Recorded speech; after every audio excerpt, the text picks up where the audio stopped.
I have received a number of requests to create a list for Hive Fleet Kraken. From a crunch perspective, Kraken is without a doubt the nastiest of the Tyranid subfactions.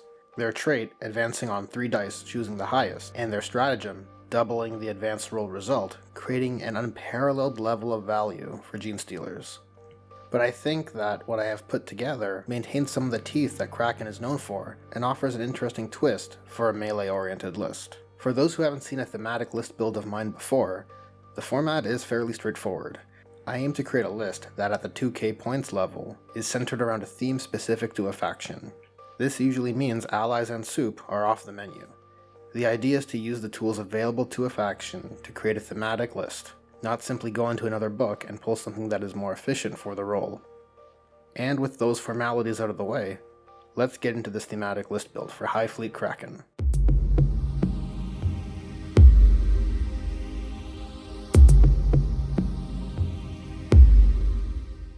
The list is comprised of 2 detachments, and is actually a spin on an old Tyranids list of mine I used to run. With regards to the objective theme of the list, we are focusing on close combat, maximizing Kraken's mobility via their trait questing tendrils, and denying your enemy from doing the same. Let's begin. At the core of this Kraken assault force is 2 squads of 20 Gene Stealers. Unfortunately, no surprises here.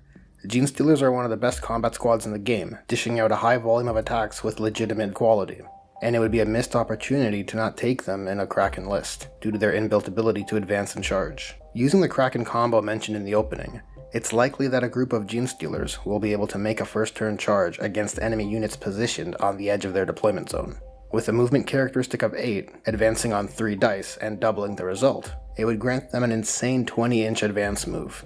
Each Gene Stealer has been given Toxin Sacks, bringing each unit's cost to 320 points. It's not cheap, but it offers strong synergy with their Rending Claws, since a wound roll of 6 would trigger both the Rending Claws AP-4 and the Toxin Sacks 2 damage, which, with the right volume, could be used to bring down some high toughness targets. Filling out the last required troop slot is a unit of 10 Termagants. They won't help with our assaulting force directly, but they do fill out the battalion at a low cost, and being a unit of 10 models will provide greater utility for zoning out enemies. Accompanying our 40 Gene Stealers is the Broodlord.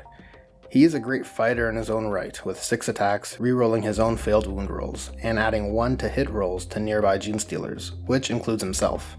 The psychic power he knows as Catalyst, which can grant a unit a 5-up ignore wounds, as if a 20-man Gene Stealer unit wasn't effective enough. He will be our expert combatant warlord.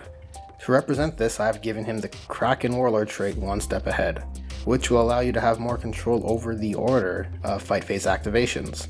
But as with any force specializing in melee combat, positioning will be very critical. I've also given him the Imgarl factor as the free relic afforded by the list. It complements his stat line of Strength 5, Toughness 5 quite well, as a boost to either of those makes it easier to wound targets with a toughness characteristic of 3 and 6, or makes it easier to resist attacks received at Strength 3 and 6. Serving as the heavy support of our melee-oriented Nids are 3 Carnifexes.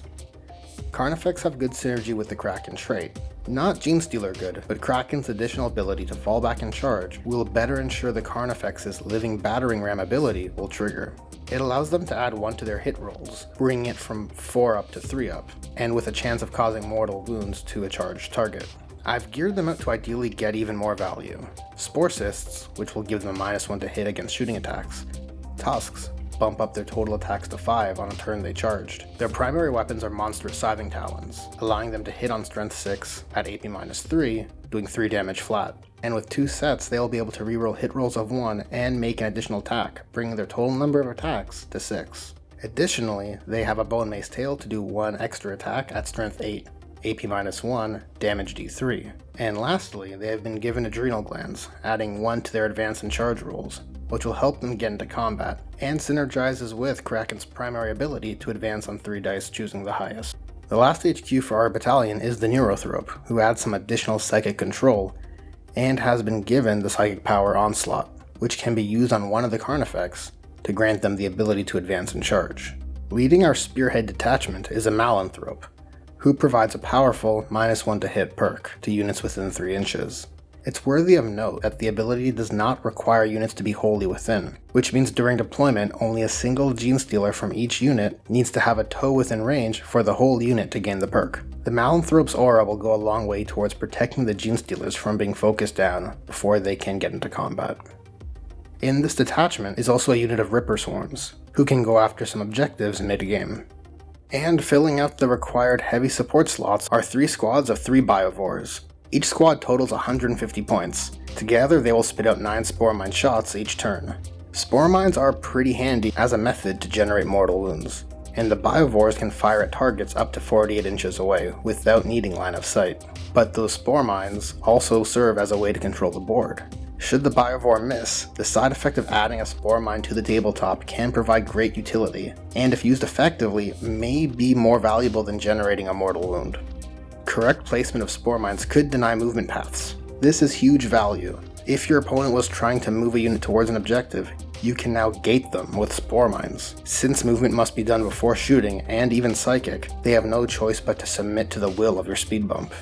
They are less of an issue for flying units, but you can still place your Spore Mines with that in mind. Adding them to the board also adds another layer of target panic, and while Spore Mines aren't difficult to kill, those are activations that are not being made against your other units.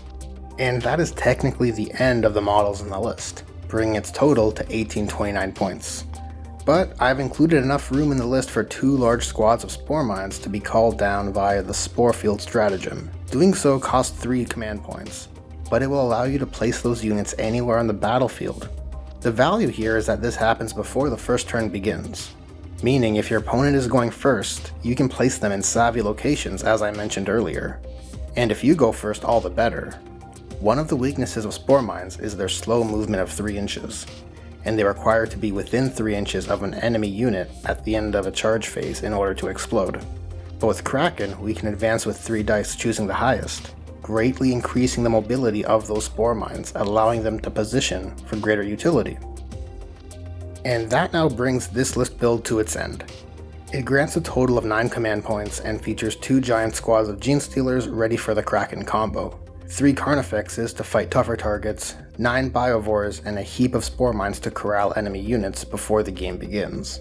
It's obviously not the nastiest Kraken list out there, but I figured with Kraken being the premier competitive Tyranid subfaction, it would be easy enough to find competitive lists. So I went with something a little out of the box for them. And what we have here is a list I believe you could take to your local club, put on the table, and have some fun KG games.